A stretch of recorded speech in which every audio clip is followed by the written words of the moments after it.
Hello friends, তোমরা সবাই কেমন আছো? আমি অনন্যা। আশা করছি তোমরা সবাই ভালো আছো। আজকে হচ্ছে আমি এটা গতকালকের ভিডিও তোমাদের সামনে পোস্ট করছি। গতকালকে শনিবার ছিল আর আমাদের নিরামিষ ছিল, তো সেই কারণে আমি আজকে বানিয়ে নিয়েছিলাম চানা পনির। তোমরা প্রত্যেকেই তোমাদের মতন করে এক একজনা বানাতে পারো চানা পনির, তাতে কোনো সন্দেহ নেই, কিন্তু আমি আমার মতো যেটা বানিয়েছি তোমাদের সাথে একটু শেয়ার করলাম। ঠিক আছে, প্রথমে আমি কি করেছিলাম দেখো, কিছু গরম মশলা যেটাকে এলাচ, দারচিনি, লবঙ্গ, এগুলোকে একটুখানি আমি টেলে নিয়েছিলাম। ঠিক আছে, টেলে নিয়ে সেটাকে গুঁড়ো করে নিলাম, তোমাদেরকে ফার্স্টেই দেখিয়েছি। আর তারপরে আমরা কি করছি দেখে নাও। কড়াইতে সর্ষের তেল দিয়ে প্রথমে কি করছি, আমরা এই পনিরগুলোকে হালকা করে ভেজে নিচ্ছি। আচ্ছা, পনিরগুলোকে এই কারণেই লো ফ্লেমে ভাজছি, কারণ হচ্ছে যাতে পনিরগুলো শক্ত না হয়ে যায়। কিন্তু তোমাদেরকে আমি একটু ইন্ট্রোডিউস করে নেওয়ার জন্য একটু দেখিয়ে নিলাম যে ভীষণ মানে কি বলবো তাড়া ছিল, তার মধ্যে দিয়ে এগুলো করেছি। আচ্ছা, পনিরগুলো আস্তে আস্তে এইভাবে দেখো ভেজে নেবে, ভেজে নিয়ে তারপর নামিয়ে নেবে। মাঝখানে একটা কথা বলে রাখি, কিছু কিছু মানুষ জানো তো আমাদের ভালো সহ্য করতে পারে না। তুমি ঘরে চুপচাপ বসে থাকবে, তখনও বলবে কি, ইস মেয়েটার কোনো কাজ নেই, একটা চাকরি পেলো না, কি হবে ওর জীবনে। আবার তুমি যখন নাকি কোনো কাজে ইনভলভ হবে, তখনও লোকে বলবে, কাজটা নিয়েও বিতর্ক করবে, ইস বাইরে যাচ্ছে, এই কাজ করছে, ওই কাজ করছে। আবার যখন তুমি অন্যভাবে মানে ঘরে বসে ফেসবুকে কোনো ভিডিও, রিলস এসব করে উপার্জনের চেষ্টা করবে, তখনও তোমাকে লোকে উল্টোপাল্টা বলবে। যাই হোক, তো সেক্ষেত্রে সেসব মানুষের কথায় একদমই কান দিও না, আমিও কান দিচ্ছি না সেসব মানুষের কথায়। তো তারপরে বলে রাখি যে তারপরে আমি দেখো দেখতেই পেলে কী কী ফোড়ন দিয়েছি, শুকনো লঙ্কা, তেজপাতা, গোটা জিরে আর গরম মশলা। গরম মশলার মধ্যে মিনবে দারচিনি আর হচ্ছে লবঙ্গ, আর কিছু দিইনি। তো এটা ফোড়নে দেওয়ার পরে, আচ্ছা তারপরে কী করেছি, এটা পেস্টটা কী কী আছে মাস্ট বি, ঠিক আছে। এটাতে তোমরা, আমি শুধু কাজু বাদাম দিয়ে পেস্টটা করেছি। ঠিক আছে, তোমরা চাইলে কাজু বাদাম বা চার মগজও দিতে পারো। চার মগজটা দিলে আমরা খাই না, অসুবিধে হয় বলে আমরা চার মগজটা অ্যাভয়েড করি। আমরা কাজু বাদামটা দিয়েই করেছি পেস্টটা, কাজু বাদাম দিয়েছি। আচ্ছা, এর মধ্যে টমেটো ছিল, জিরে গুঁড়ো, ধনে গুঁড়ো এগুলো দিয়ে অ্যাড করেছি। আচ্ছা, লঙ্কা ছিল, হ্যাঁ আদা ছিল। তো এই সব কটা, আর পোস্তও অ্যাড করেছি, ঠিক আছে, পোস্ত রয়েছে। এই সব কিছু দিয়ে আমি এই পেস্টটা বানিয়েছিলাম। তো কড়াইতে ফোড়ন দেওয়ার পরে এই করে রাখা পেস্টটা আমি ওর মধ্যে ঢেলে দিয়েছি।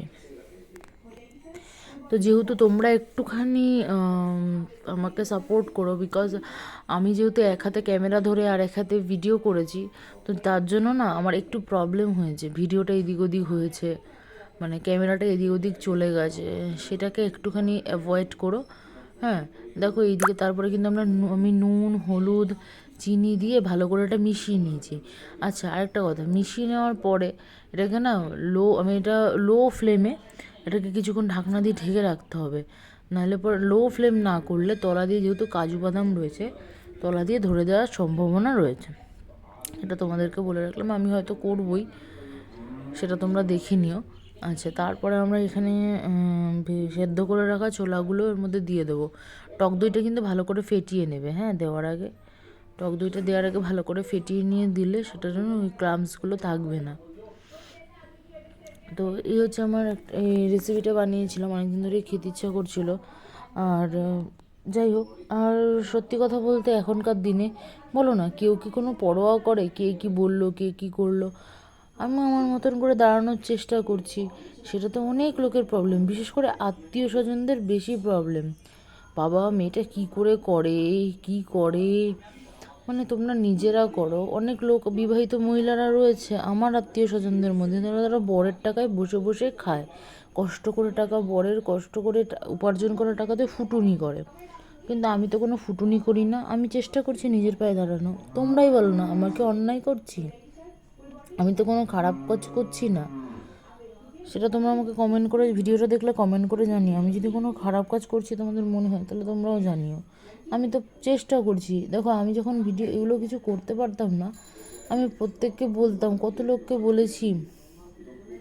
এখানে দেখো দই দেওয়াতে কিন্তু জল ছেড়ে দিয়েছে, হ্যাঁ তো এটা একটু না ফুটলে কিন্তু চানাটা তোমরা অ্যাড করতে পারবে না। আর চানাটা সেদ্ধ করার সময় কিন্তু আমি হালকা একটু হলুদ আর অল্প একটু নুন দিয়ে সেদ্ধ করেছি চানাটাকে। হলুদটা একটু কম দিয়েছি আর নুনটাই অল্প একটু নুন দিয়েছি, যাতে সেদ্ধটা তাড়াতাড়ি হয়ে যায়। মোটামুটি আমি 4টে সিটি দিয়েছি। তোমরা যদি একটু গলা গলা খেতে পছন্দ করো তাহলে তোমরা আরেকটা সিটি বেশি দিতে পারো, আরেকটা সিটি, 5টা সিটি দিলে পরে ভালো হবে। আচ্ছা, তার যেটা বলছিলাম, তো এই হচ্ছে সমস্যা। প্রত্যেকেই খুব খারাপ খারাপ মন্তব্য করছে, সেগুলোকে সহ্য করে নিচ্ছি। একটাই কারণ যে না, জীবনে আমাকে দাঁড়াতে হবে, কিছু করার নেই। কারণ দেখো, এবার চানাটা ফুটতে দেওয়া অবধি টাইম দিতে হবে। আর ওই চানার যে স্টকটা রয়েছে সেদ্ধ করা, সেটাকে দিয়ে দিতে হবে এর মধ্যে। এরপরে আমার একটুখানি আমি পরে একটু হলুদ অ্যাড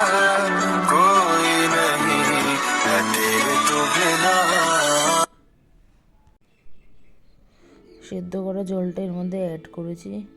আসলে আমার ফোনটা একটু ডিস্টার্ব হচ্ছিলো বলে হয়তো কোনোটা ইস্যু হলো মাঝখানে। এরপর আমরা দিয়ে দিয়েছিলাম, দেখো, কাসৌরি মেথি, একটু পরিমাণ মতো ঘি, ঠিক আছে, আর হচ্ছে গরম মশলার গুঁড়ো যেটা আমি করে রেখেছিলাম। এর মধ্যে ছিল হচ্ছে তোমার এলাচ, দারচিনি, লবঙ্গ আর একটু জায়ফল জয়িত্রী ছিল, সেটাকে আমি গুঁড়ো রোস্ট করে তারপরে গুঁড়ো করে দিয়েছিলাম। হ্যাঁ, তোমরা চাইলে এমনিও বেটে দিতে পারো, কিন্তু ওইটা সেন্টটা একটু বেশি হয় রোস্ট করে নিয়ে তারপরে গুঁড়ো করলে। যাই হোক, তোমরা বলো আমার ভিডিওটা কীরকম লেগেছে, তাহলে পরে আমি আবার উৎসাহ পাবো আমার কাজ করার জন্য। ধন্যবাদ।